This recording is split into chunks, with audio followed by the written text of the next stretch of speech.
Hello. After testis, I will discuss the next part of male reproductive system, and the part is vasa efferentia. First, see the diagram of male reproductive system. This is one pair testis, which is primary sex organ of male. ये mail का primary sex organ है. यहाँ से testis से fine ducts arise होते हैं. These fine ducts are vasa efferentia. These fine ducts which arises from testis is vasa efferentia, and the duct opens in next tube-like structure which is epididymis. So vasa efferentia opens in epididymis. This is tubular structure epididymis, and epididymis is differentiated into three parts: caput, corpus and cauda. Vasa efferentia opens in caput part of epididymis, where the caput part receives spermatozoa and then it is transferred to next part of the epididymis. So what is vasa efferentia? Vasa efferentia is a duct which is present in testis and it connects testis to the epididymis. It helps in transport of spermatozoa from testis to the epididymis ना. तो ये वासा एफरेंसिया हुआ. अगर वासा एफरेंसिया duct के inner लिमेंट को देखें ऐसे, suppose this is duct of vasa efferentia. So the lumen lining of vasa efferentia, ये लाइनिंग में जो सेल्स हैं, दीज सेल्स आर सिलिएटेड. जो सेल्स यहाँ पर हैं, these cells are ciliated cells which beats to push the spermatozoa towards the epididymis ना. तो इसके अंदर ये सिलिएटेड एपिथेलियम है जो कि पुश करता है स्पर्मेटोजोआ को एपिडिडमिस की तरफ, और इस तरह से एपिडिडमिस में स्पर्मेटोजोआ एंटर करता है. So what is Vasa एफरेंसिया? It is 10 to 20. It is 10 to 20 fine ducts. 10 to 20 fine ducts. Its lining is ciliated. Its lining is made up of ciliated epithelium. इसकी लाइनिंग बनी होगी ciliated epithelium के. और important बात यह है कि this is important for NEET, क्योंकि मेल रिप्रोडक्टिव सिस्टम में कहीं पर भी सीलिया प्रेजेंट नहीं है. सिर्फ यही एक पार्ट है जहाँ पर सीलिया प्रेजेंट होता है. वासा डिफरेंस में हम लोग एक अलग टाइप का सीलिया को ऑब्जर्व करेंगे, and that cilia is called stereocilia. Stereo means non motile. तो मोटाइल सीलिया सिर्फ इस जगह पर प्रेजेंट है वासा एफरेंसिया में, इसलिए ये इंपॉर्टेंट है. और ये वासा एफरेंसिया क्या करता है? तो सीलिया के हेल्प से स्पर्मेटोजोआ को पुश करता है एपिडिडमिस में. तो it transports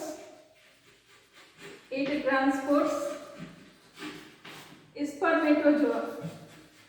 It transports spermatozoa from testis to epididymis. From testis to epididymis. Clear? Next. In the testis, seminiferous tubule forms spermatozoa.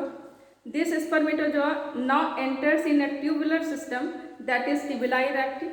From the tubuli recti, spermatozoa enters in rete testis, and from the rete testis, spermatozoa enters in vasa efferentia. These three duct systems are present inside the testis. So these three duct systems, कौन से duct system? Tubuli recti plus बोलो rete testis plus vasa efferentia. vasa efferentia constitutes, इन तीनों को मिलाकर कहते हैं इंट्राटेस्टिकुलर. These three are collectively known as intratesticular testicular genital duct system, genital duct system, these three are collectively known as intratesticular genital duct system, क्योंकि ये कहाँ present है, ये डक्ट सिस्टम टेस्टिस के अंदर प्रेजेंट है for the transport of spermatozoa, IGDS, intratesticular genital duct system. Okay, तो ये था वासा एफ्रेंसिया यहाँ पर। अब ये वासा एफ्रेंसिया जिस पार्ट में ओपन होता है that part is epididymis. So next is epididymis. What is epididymis? तो epididymis is again a highly coiled duct. Epididymis is again a highly coiled duct. Epididymis is again a highly coiled duct, and the most important part is that epididymis is the longest part. Epididymis is the longest part of male reproductive system. So second part, third is epididymis. Epididymis क्या है? तो ये mail reproductive system का longest part है। ये longest part इसलिए है क्योंकि ये लगभग 6 मीटर लंबा है। टेस्टिस हमारे पास 4 सेंटीमीटर है और ये 6 मीटर है। इसके बाद वासा डिफरेंस है वो 25 से 30 सेंटीमीटर है। तो सबसे लंबा पार्ट ये 6 मीटर लंबा पार्ट है जो हाईली कन्वॉल्यूटेड है। हाईली कन्वॉल्यूटेड मतलब कॉइल्ड है। So let's see the structure of epididymis. This epididymis is highly coiled tubular structure which is structurally differentiated into 3 parts. Caput epididymis means or head, corpus means body epididymis, and cauda means tail epididymis. Inside the epididymis, sperm is temporarily stored. It is stored for approx 2 to 2.5 months. epididymis के अंदर हम spermatozoa को store करते हैं लगभग 2 से 2.5 months तक। इस पीरियड में एपिडिडर्मिस की लाइनिंग से सिक्रेशन होता है नरिशिंग फ्लूइड का, जो स्पर्मेटोजोआ को नरिश करता है और स्पर्मेटोजोआ को नरिश करके उसको और भी एक्टिव बनाता है ताकि वो फर्टिलाइजेशन में पार्टिसिपेट कर सके। यहाँ पर इम्पॉर्टेंट तो एक क्वेश्चन हो गया कि it is the longest part of male reproductive system. Second important part is spermatozoa enters in which part of epididymis. तो spermatozoa first enters in caput part of epididymis as vasa efferentia opens in caput epididymis. Where the maturation of spermatozoa occurs in epididymis, maturation occurs in the corpus part of epididymis, and from the corpus part spermatozoa pass to the cauda epididymis. यहाँ पर ये 2-3 दिन रहेगा और यहाँ से फिर ये इजैकुलेशन रिफ्लेक्स के कारण फिर ये यहाँ से इस डक्ट में जाएगा विच इज वासा डिफरेंसिया और vasa deferens. So epididymis it is highly coiled और convoluted duct. Next longest part, it is longest part of male reproductive system, it is longest part of male reproductive system, differentiated into 3 parts: caput or head epididymis, corpus or body of epididymis, and third cauda और tell एपिडिडर्मिस। तीनों part का specific function है। क्या specific function है? तो caput receives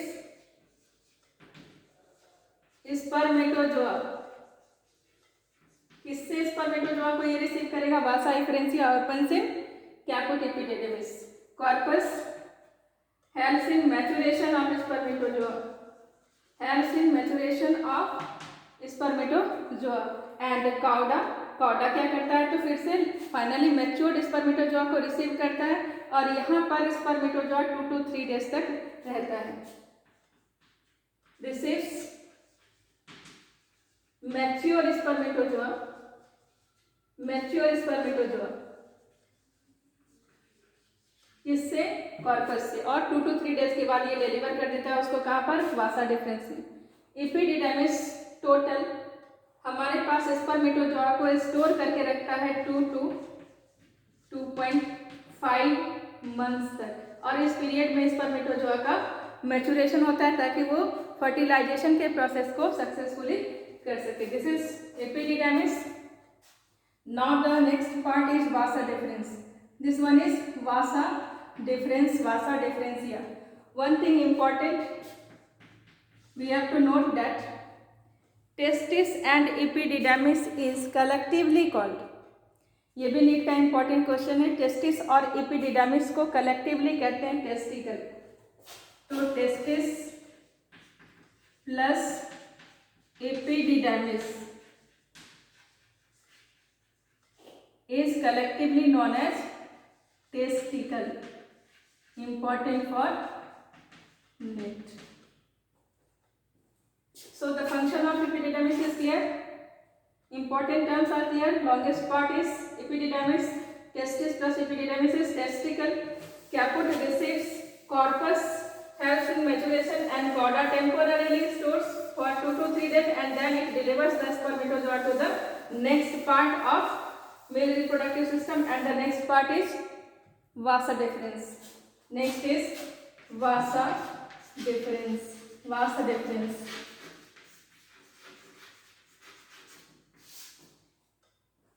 वासा difference, ये duct यहाँ से जो अराइज हुआ कॉर्डा से, ये वासा डिफरेंस अराइज हुआ, और ये जा रहा है किसमें? ये स्पर्मेटिक कॉर्ड से होकर जा रहा है ऊपर एब्डोमेन की तरफ, क्योंकि यूरिनरी ब्लैडर किधर है? एब्डोमेन में है। ये स्पर्मेटिक कॉर्ड से होकर जा रहा है यूरिनरी ब्लैडर की तरफ, और इस रास्ते से ये वासा डिफरेंस स्पर्मेटोजोआ को लेकर जा रहा है। इस वासा डिफरेंस के अंदर स्पर्मेटोजोआ का ट्रांसपोर्ट पेरिस्टॉल्सिस के थ्रू होगा और सेगमेंटल मूवमेंट के थ्रू होगा। यहाँ पर ये बात जानने वाली है कि स्पर्मेटोजोआ के पास फ्लैजेला होता है, लेकिन मेल रिप्रोडक्टिव सिस्टम में स्पर्मेटोजोआ कहीं पर भी फ्लैजेलेटेड मूवमेंट नहीं करता। स्पर्मेटोजोआ को या तो हमें सिलिया के हेल्प से पुश करना होता है, या नहीं तो पेरिस्टॉल्सिस करके उसको बाहर निकालना पड़ता है। Flagellated movement of spermatozoa starts only in female reproductive system. वहाँ पर हम लोग एक प्रोसेस देखेंगे कैपेसिटेशन, जिसके बाद स्पर्मेटोजोआ फ्लैजेलेटेड मूवमेंट करेगा। नाउ यहाँ पर अब हम लोग देखें, ये वासा डिफरेंस था जो स्पर्मेटोजोआ को लेकर जा रहा है, किसमें लेकर जा रहा है? ऊपर यूरेथ्रा में ओपन होने, ये यूरिनरी ब्लैडर से यूरेथ्रा निकला है, ये वासा डिफरेंस जाके यूरेथ्रा में ज्वाइन कर गया। लेकिन ज्वाइन करने से पहले इसमें 1 pair accessory duct of seminal vesicle opens and releases its secretion in this vasa deferens. So जब वासा डिफरेंस ऊपर एब्डोमिनल कैविटी की तरफ जा रहा है तो इसमें सेमाइनल वेसिकल के डक्ट ओपन हो जाते हैं दोनों साइड से, और सेमाइनल फ्लूइड को इसमें सिक्रीट कर देते हैं। जब वासा डिफरेंस में सेमाइनल फ्लूइड का सिक्रेशन आ जाता है तो इस पार्ट को, ये यहाँ से यहाँ तक का पार्ट जो बनता है, इसे कहते हैं ejaculatory duct. This part is called ejaculatory duct. So what is vasa differentia? It is again duct system, approx 25 to 30 centimeter in length. 25 to 30 centimeter in length. It contains few stereocilia. It contains few stereocilia. स्टीरियोसिलिया किसे कहते हैं? Non motile psyllium, जो cilia अपना function नहीं करता, सिर्फ hair like projection होता है, उसको स्टीरियोसिलिया कहते हैं। जब मूवमेंट करता है देन वो एक्चुअल सिलिया बनता है। तो ये स्टीरियोसिलिया है, नॉन मोटाइल सिलिया, इसलिए इसको सिलिएटेड माना नहीं जाता। In the vasa deferens, in the vasa deferens transport of spermatozoa occurs. Transport of spermatozoa occurs through, कैसे ट्रांसपोर्ट होता है? Through peristalsis, and segmented movement and segmented movement. So it helps in transport of spermatozoa. It receives from cauda epididymis and then it transports it to urethra. ये urethra तक जाता है, लेकिन रास्ते में इसमें सेमिनल डक्ट ओपन हो जाता है, जिसके कारण इजाकुलेटरी डक्ट का फॉर्मेशन होता है. क्लियर हो गया वासा डिफरेंस क्या हो गया. Next is ejaculatory duct. Next part is ejaculatory duct. So vasa deferens के बाद हम लोग इस डक्ट को देखेंगे. This duct is ejaculatory duct which opens in urethra. Next part is ejaculatory duct which opens in urethra. Ejaculatory duct. ये छोटा सा डक्ट है जो वासा डिफरेंसिया में सेमाइनल डक्ट के फ्यूजन से बना है और इजाकुलेटरी डक्ट के अंदर हमारा स्पर्मेटोजोआ के साथ साथ सेमाइनल फ्लूइड भी होता है. लगभग 2.5 सेंटीमीटर होता है और ये इजाकुलेटरी डक्ट ओपन होता है यूरेथ्रा में. So ejaculatory duct is approx 2.5 centimetre in length. क्या क्या होगा इसमें. It contains spermatozoa. It contains spermatozoa